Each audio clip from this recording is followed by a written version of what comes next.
it's Mike from Powersonic and welcome back to the channel.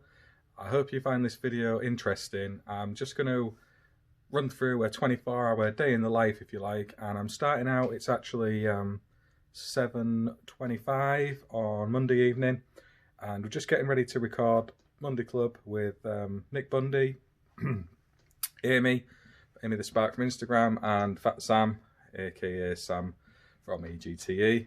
And we're just getting ready to record. Everyone else should be dropping in shortly, and we'll have a little chat about what's gone on in the week before. So that's where I'm starting to set up.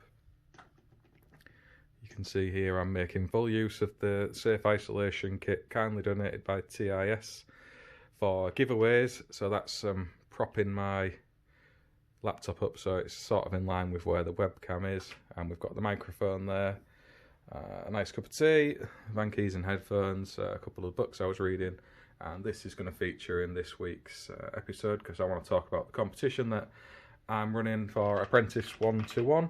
So if you go over to the Instagram page or on LinkedIn, you'll see the competition, and basically it's sharing something that you're proud of in the electrical industry. It can be about a person, a bit of work, an industry story, and then on the back of that just nominate someone or yourself to be in a chance of winning this. And the idea with that is that we're kind of sharing positive news and stories about the industry, and get some of the better things out there onto social media. And there's been a few people actually asking if they can enter who aren't on social media, and that's absolutely fine. So if you drop me an email, again, you can find my details over on Instagram or on LinkedIn, or if you go onto the Apprentice 1-to-1 website, there's an email address on there. So that's apprentice1to1.co.uk, and you can enter. And yeah, I'll just have to share your details anonymously because some people don't like stuff going on social media, which is totally cool. Yeah, and then we'll pick up in the morning when I get back to this lovely unit, loading up, and what we're going to take to site tomorrow. I'm going to see a job Matthew's been working on for the last few days. It's a it's an old hotel that's been converted, and I think he's got 3 or 4 consumer units in so far. There's another one that's going in tomorrow, and I'm going to do it because he's done the other ones and I want to 10, and then test off some of the things he's done as well, obviously just to check it all will be fine, but always go around and check. And yeah, got that to try and film if we can. See if we can get a bit of footage of that. Some of the certificates and paperwork as well. So check back in the morning. I'm going to get off and record this episode with the guys on Monday Club, and yeah, pick up with you tomorrow.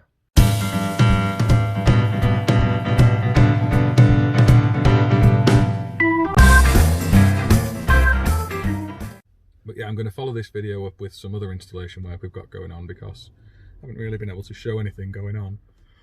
Excuse me. And be nice to get a bit more actual footage of some work being done. But just picking them back up with the AFDDs, having watched David Savory's video yesterday, I mean, I'm not even going to go into the wrap because that's sensational. I'm just leaving that there. That's absolute pure class. But just forgetting that for a minute, the actual content of his video around AFDDs is totally in tune with my thinking. It's the same sort of things I've said for quite a long time, and he makes those points better than I ever could. And it prompted me to go off and comment on the BSI website about the cost of AFDDs, about the fact it seems a bit strange that we're emitting higher loaded circuits over 32 amps when it tends to be that they work better the more current they've got going through them, or more reliably. Not better, I suppose that's the wrong words. And I'm just wondering if there's a manufacturing reason for that, or if it's something that they've written out with the regs for a particular reason, because I'm instantly thinking of shower circuits and the pull cords and cooker switches, you know, high load appliances, even power out to a hot tub or a sauna or whatever else, that were perhaps excluding those circuits, and I'm just wondering why. So that was one of my comments. The other concern I have with them, and it kind of leans into what Neil Bridgman posted on Twitter the other day about his AFDDs tripping, is how as electricians going into a domestic home do you actually fault find in a lot of those cases, because as Neil's found out, he's restored power back to the AFDD and everything's fine for days. It's not a fault that's sat in there waiting to be found. It's probably in the electronics of his dishwasher, he thinks. But obviously when he's checked and looked into it, it all seems okay. I mean, it's a tricky one, and if we're going to have call outs as electricians where these AFDDs are pulling faults out long before they become detectable with traditional test methods. Where does that leave you? Because you can soon lose a client's confidence if you're not able to find a fault that a protected device is clearly seeing. I mean, I know we get it with RCDs sometimes where it will only trip at a certain point in a washing machine cycle, or, you know, there's some nuance to it where it's not as straightforward as it could be. Usually you get that in a couple of visits. It's just a bit of a worry, this one, I think, with AFDDs, that it's maybe not going to be a case of a couple of visits. It could be longer than that, because, you know, obviously where you've got a fired cable and you've got something you can measure and find, that's a lot easier than when it's picking up a little arc somewhere and just tripping the power off, and then all the electronics cool, or it's had the old off and on procedure and it's happy again, until the next time it has a little meltdown.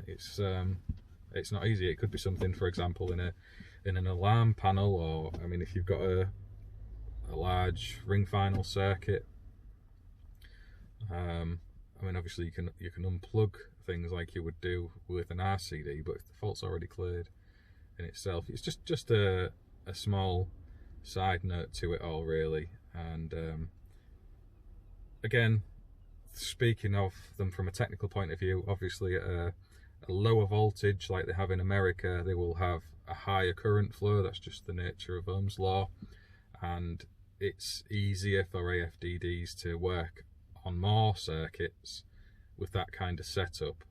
I'm not convinced that the setup we have in the EU and the UK and the voltages that we operate at, especially when we're looking at reducing energy consumption in the way we are, it's going to make them a viable proposition in domestic households.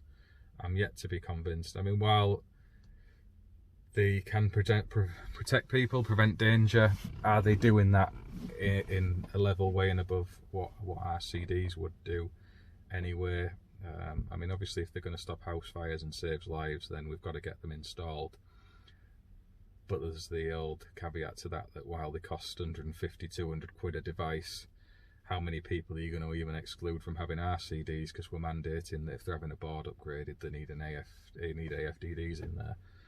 By an attempt to make things safer, you could actually be decreasing safety by making it cost prohibitive to a lot of people.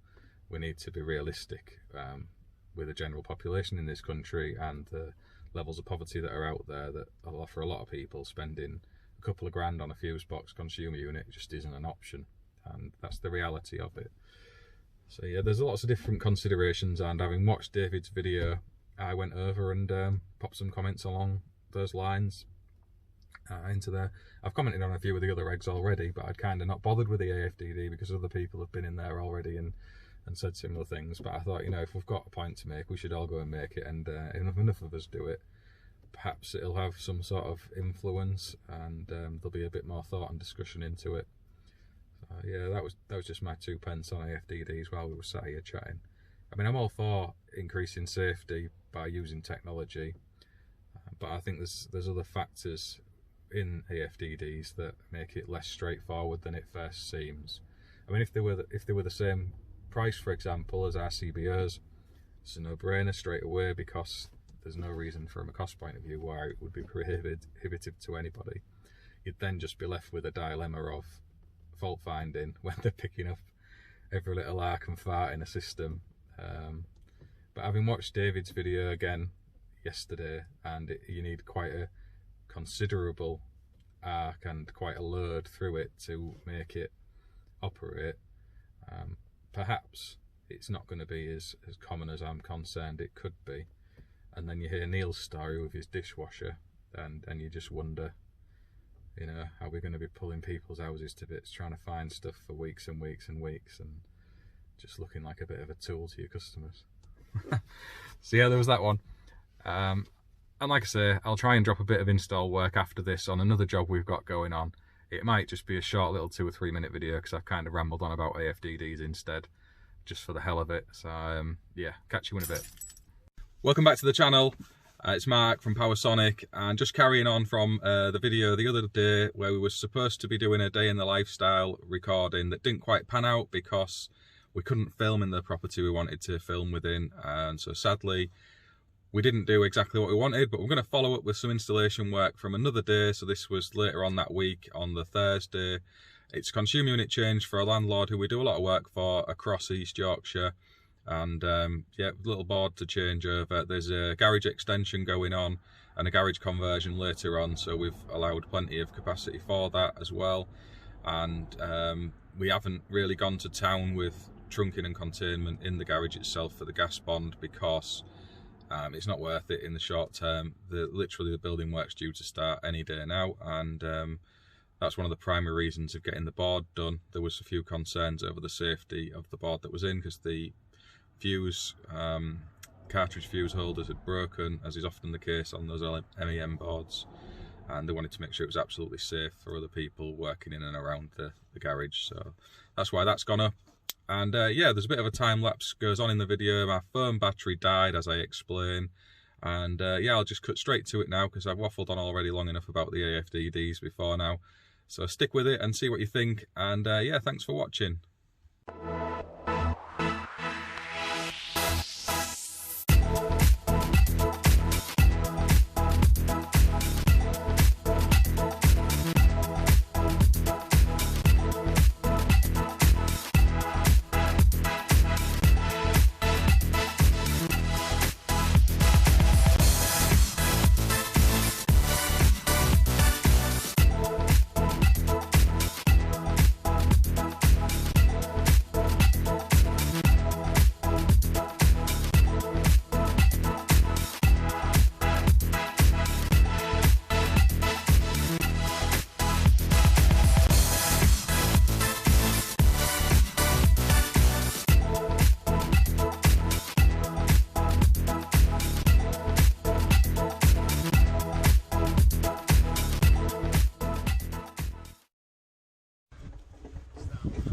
Point of no return now with the board off the wall. This is often worst case nightmare when you realise you've forgotten something from the wholesalers, but luckily we have everything with us. So I'll pop you back on the time lapse and we'll crack on. Matthew's just prepping the board.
Welcome back. The time lapse killed the battery, so I'm not able to film it all, and to be honest I was in two minds whether to even show that anyway, but I might pop the little bit of footage we did get at the start of the board change up round, because we're at this stage now.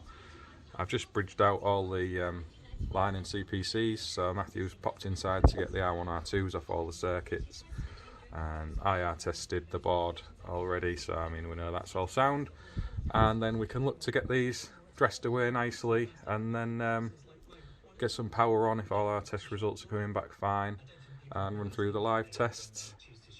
There is an SPD on the other side of the wall, so this is actually, you know, it's pushing the 3 meters for the tails.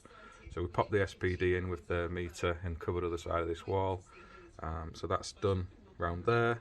We've popped a gas bond on. Matthew's still got to clip it up to the gas pipe and get that tidied up. But we're doing all right. Apart from only having 4% on my phone at the moment, so I'm trying to get it charged up a bit to get a bit more footage of this job. I can't film inside the house because there's kids in there, and it's not really the right thing to do. So we're not going to be filming inside. But I can get a bit more footage around the consumer unit. I'll show you it all dressed away and explain some of the test results we've got. I've asked Matthew to take pictures of the test set as he's got results, so I might try and cut them into the video if we can, but otherwise I'll just talk through the actual test sheet at the end. I'll do a screen record or something of that. So I hope you found this video useful so far, and I'll drop back in a bit as we carry on. But yeah, just as a quick one, anyone who's doing a lot of something that's always handy to do at the board, once you know your end-to-ends are all fine and you haven't got any cross-connected circuits, is to bridge the CPC and lines in one big batch, and then you can run around the house and get all your values without running backwards and forwards to the board. I mean, you can do it by just bridging across the breakers to the earth bar. Some people do that, but you never know what sort of parallel paths you might be getting. This is just the circuits on their own, connected in, line CPC, and off you go. So we're happy with how all the circuits are running to now. We're happy that all our ends-to-ends are fine. There's no cross connections of anything. So we're more than happy to connect it up like this and zip around and get those test results. Catch up with you in a bit. Hi, so welcome back. Matthew's just gone in now to do some live tests. So we've done the IR on the board, we've done all the continuity tests, everything's fine. We had already done the ICR on this one anyway, but having taken the board to bits, it always pays to do it again. And I'll spin you around and show you side at the moment. So you'll see here we've labelled up the gas bond, the water and the earth with some massive tags, so you're not going to miss those. We've also labelled up with idents the cables, as you saw on the prior video, help with the testing, and then we just dressed them back away into the RCBOs and put the blanks in so the board's as safe as possible while we're doing these tests.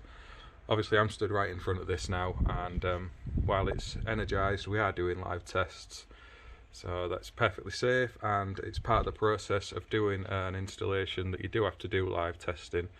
So there's a big difference between live working and live testing, and of that.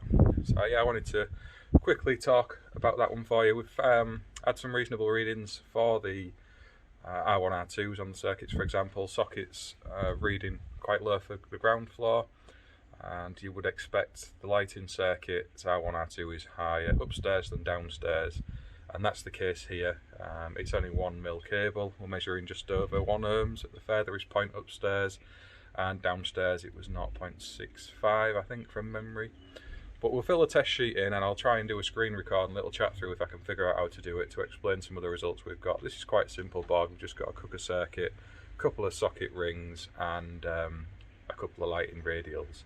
That's it. There's an old shower circuit that's now disconnected upstairs, and we've cut the cable off and pulled it back through the wall, so that's gone. A couple of we did use on this one.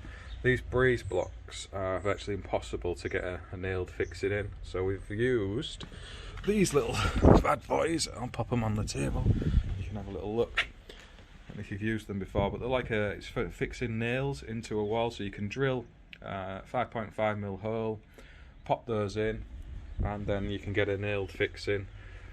I use P-clips or some trunking, but this wall's actually, the garage is going to be converted in the not too distant future, so we're not gone too fancy with it. We'll just clip the gas bond up the wall, keep it nice and simple. I can show you our little test setup here. So Matthew's been busy squirreling away, tidying up. This was the attempt at trying to do some hyperlapse recording, and it just sapped my phone battery. Lesson learned there, never tried it before, and it did literally eat through it. I need to fiddle around with the settings, I think, to make that work, because I would like to do a hyperlapse of some stuff. I still might show the bit of hyperlapse footage we've got anyway. And yeah, we'll just get these live test results now, pack this one away. I would like to film inside and show you some of the property, but we can't. There's kids in there, and like I said before, we're not doing that. And yeah, hopefully do a little chat through the certificate and see what you all make of that. I'm not sure how this video is going to pull together because it didn't end up quite in a day of the life as I intended the other day. But you know, this is part and parcel of doing the job. I've come out with Matthew today. I was going to assess him, doing a board change, but I've not done anything for ages. And the tools, I've been stuck behind my desk for too long, so I've dived in and had a stab at it myself. But pick up with you in a bit. So I hope you enjoyed that little video there of consuming unit going on the wall and the troubles of somebody who's trying to vlog, if that's what we're going to call it, and battery issues. And it's all a learning curve for me. This isn't something I'm used to. You won't be seeing all the pro guys do this because obviously they've learnt those lessons. So yeah, it's a learning curve from a technical point of view for myself. And as I said, I'm sort of conflicted with showing any kind of hyperlapse and timelines of installation work taking place because I don't want my videos to be instructional or anything like that. So yeah, and I also couldn't figure out how to do the screen recording on my laptop with audio as well. So I haven't included that in the video with the test sheets. I'm going to have a play around with that because I would like to show the Napit desktop in use, but obviously some audio over the top of it, otherwise it's just pointless screen scrolling. So I need to figure out, there will obviously be a way of doing it, and I'm on that learning curve, and hopefully I can figure it out, and on one of the next videos we can have a chat through some of the test sheets. And I thought that might be interesting for people to see how Napit desktop works, and also explaining some of the things we're finding on site. So I hope you enjoyed the video anyway. Please like and subscribe to the channel, it means a lot, and thanks for watching. See you on the next one.